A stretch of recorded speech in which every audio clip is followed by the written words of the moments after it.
So I was on the development squad with the athletics team, where there was that sort of chance you might make the squad, you might not. It was certainly not set in stone. And the qualifying times came out and they were ahead of my personal best. They were quite tough, but they were achievable. And the qualification process was over a year.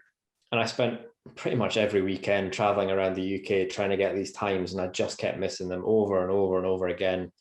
And it was literally with 1 week left on the selection process that I went to a race in Nottingham, and I finally hit the time for 200 meters to be selected.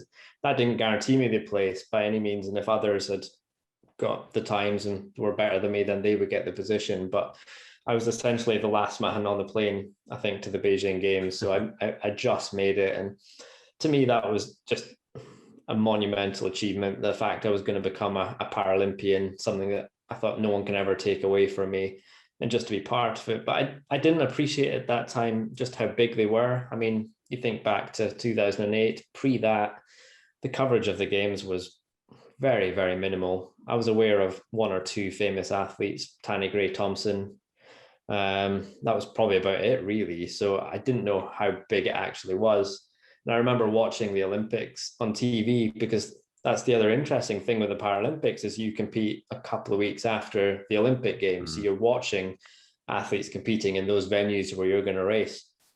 And thinking back to 2008, that was the year Usain Bolt burst onto the scene as the dominating the world, breaking world records. And I was watching him at home in Aberdeen just before I was about to fly out on the track that I was going to be racing in. And I just thought, if it's half as good as this, the experience, it'll be incredible.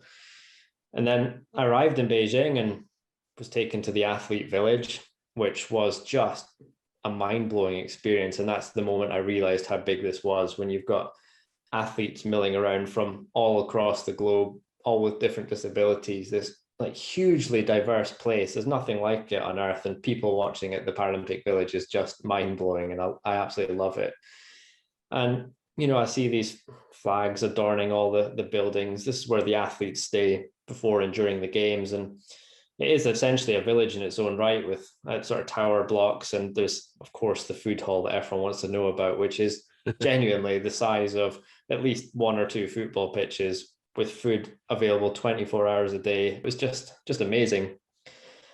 And then there were the venues themselves. I mean, I was competing in a 90,000 seater stadium, which is just mind blowing. So yeah, I fell in love with the Paralympic Games at that point. And for me, I raced in the 1 and 200 meters, finished ninth in both my events, top 8 making the final. So it was slightly disappointing, but it didn't really take away from the experience that I was part of. And I just fallen in love. And this is the first thing in my life that I knew was meant for me. I want to be part of it. And obviously we had the London Games just 4 years away. So that was the next big target.